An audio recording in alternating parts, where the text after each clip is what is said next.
Terça-feira é dia, você sabe, de fatos da semana.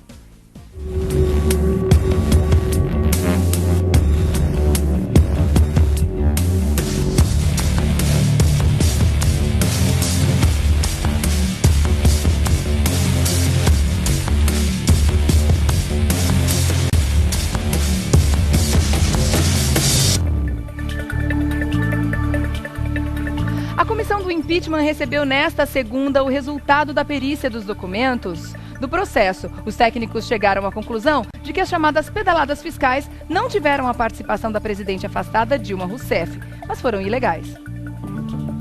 Perícia feita a pedido da comissão do impeachment do Senado diz que não há controvérsia sobre o fato de a presidente afastada Dilma Rousseff ter agido para liberar créditos suplementares sem o aval do Congresso através de decretos. Por outro lado, o laudo afirma que não foi identificada a ação dela nas chamadas pedaladas fiscais. De acordo com os documentos, 3 dos 4 decretos de crédito, que são objetos da denúncia contra Dilma, eram incompatíveis com a meta fiscal do ano passado. Dilma Rousseff sofre 2 acusações na denúncia que a afastou do cargo: a edição desses decretos sem aval do Congresso e de ter cometido pedalada fiscal com um atraso do repasse de 3 bilhões e meio de reais do Tesouro ao Banco do Brasil para o Plano Safra.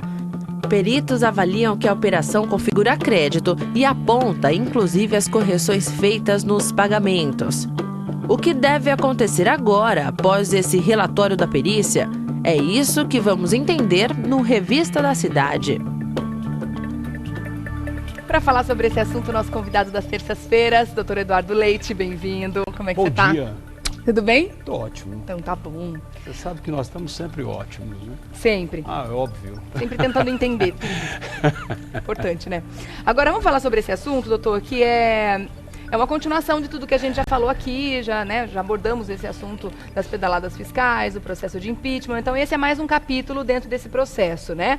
Que é justamente esse relatório que foi divulgado agora, onde a perícia aponta que Dilma não pedalou, não fez as pedaladas, mas agiu.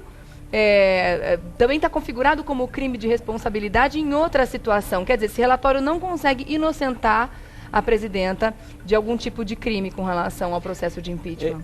Regiane, tem uma máxima em direito que diz o seguinte, que quando você não consegue provar alguma coisa de forma concreta, né, eu tumultuo, eu dou uma outra interpretação para aquela... Eu acabo fazendo, dou uma manifestação que não é verdadeira, faço uma simulação, e é isso que tem acontecido. E a mídia, equivocadamente, vem anunciando, depois da entrega desse relatório, dessa perícia, de forma equivocada. Por quê? Porque, na verdade, o sistema do processo de impeachment, só para entender rapidamente, ele é muito semelhante ao do tribunal do júri. Tanto é verdade que você tem toda aquela fase de instrução, e nós estamos na fase de instrução, e logo depois você tem que entregar a peça acusatória, que é chamado libelo, crime acusatório, que é o que acontece no tribunal do júri, né, nos crimes contra a vida, e também a pronúncia, ver se ela vai ser acolhida ou não. Tanto é verdade que ela vai passar por uma votação simples agora, para o acolhimento da pronúncia, ou seja, o acolhimento do libelo e da pronúncia, para que depois seja votado lá na frente pelo Senado, que isso vai acontecer em agosto. Então ele é muito semelhante ao procedimento do júri, né, que nós chamamos de juízo de admissibilidade. É técnico, mas é fácil, ou seja, se eu vou admitir aquela acusação ou não. Esse é o fato, tá? Agora, quando se faz perícias, são realizadas nesse procedimento, assim como no júri, né? Para você provar, por exemplo, de que a pessoa morreu em função daqueles ferimentos, é necessário fazer um exame chamado de necrópsia, autópsia, algumas pessoas conhecem. Sim. Mas exatamente, e o que isso significa necessariamente que se assemelhe a essa perícia feita pelo Senado? Ela se assemelha aqui à comprovação da materialidade do crime. Ela não aborda a questão da autoria, quem foi que praticou aquele crime, entendeu? Mas sim, se o crime aconteceu. Exatamente. Tá. Então, essa perícia, O que ela comprova é que se houve ou não o crime de responsabilidade. Tá. Isso foi provado, porque o próprio laudo diz, ou seja, não há controvérsia em relação à questão da prática do crime. Tá? O que há, a questão é a valorização, como eu vou trabalhar com relação à autoria delitiva. Quem foi efetivamente o autor daquele crime praticado. Então, essa perícia ela se restringe tão somente à questão da materialidade delitiva. E essa foi, de forma indubitavelmente, comprovada pela perícia. Tá? Quando se fala em relação a presidente não participou da questão das pedaladas, primeiro que não existe essa terminologia de pedaladas fiscais. Isso é um termo vulgar. Isso foi um termo de boteco que acabou. O que na verdade se verifica e se constata dentro desse procedimento é se houve crime de responsabilidade ou não. E isso já está comprovado. Tá? Existe um instituto dentro do direito, que apesar de ser técnico, muitas pessoas têm ouvido muito, que é a questão do domínio do fato. Ou seja, a Dilma sempre teve o domínio do fato. E o que é, na verdade, um domínio do fato? Eu tenho a capacidade e tenho a responsabilidade de todos os atos praticados e eu ser responsabilizado em função disso. Ou seja, não necessariamente eu tenha que agido diretamente, mas eu posso ter agido de forma indireta, que é exatamente o que a perícia diz.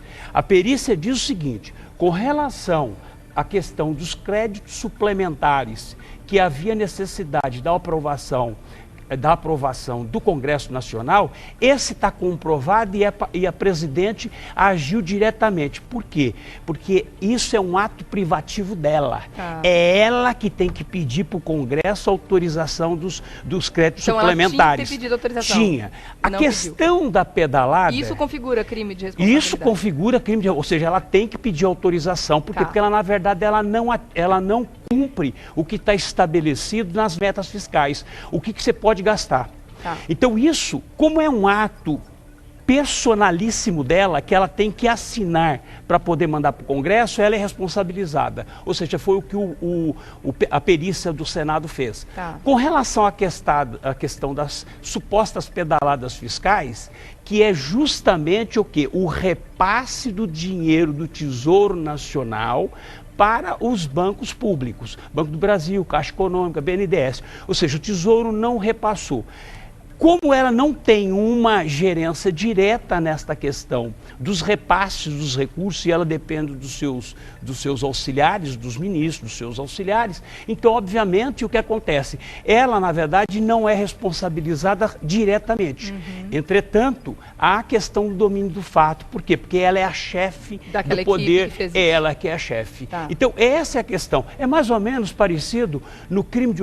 Fazendo uma analogia com o crime de homicídio, é aquele que executa e aquele que manda matar.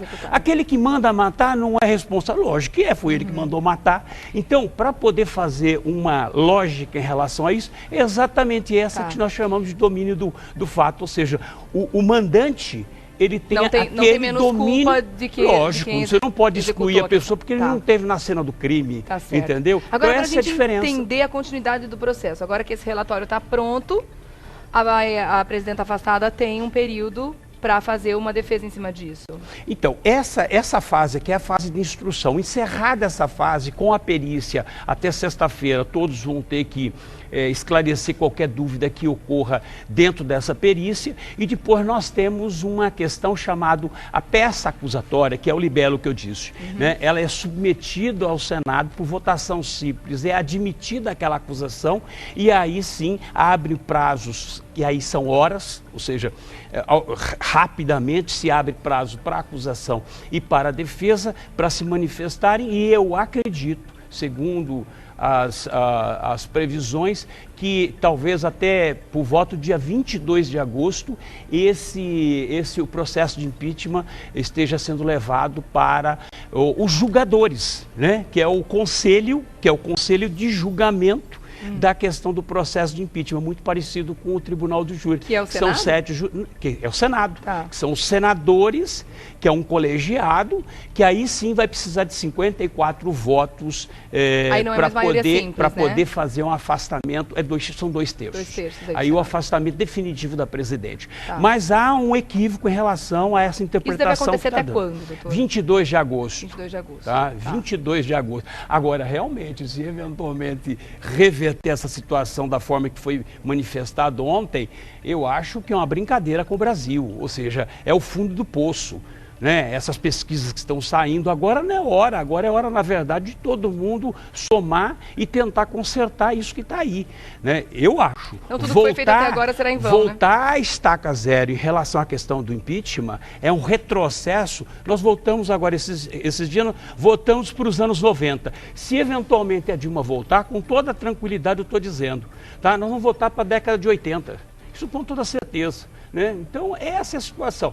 Mas a explicação da perícia é que me preocupava muito, essa está dada. Tá né? O recado está dado. Bom, a gente obviamente vai voltar a falar sobre essa questão aqui no Revista. Quero agradecer hoje a presença do doutor Eduardo Leite mais uma vez. Obrigada. Técnico, né? Mas é muito importante técnico. A gente entender, claro, porque tendo a informação a gente consegue ter a nossa opinião, cada um, né, individualmente, óbvio. em cima do assunto. Mas as pessoas não podem ser enganadas. Não, isso não pode certo. acontecer.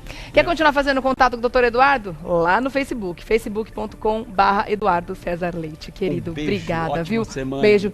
Ótima semana para você Obrigado, também. Terça-feira tchau. que vem estaremos de volta.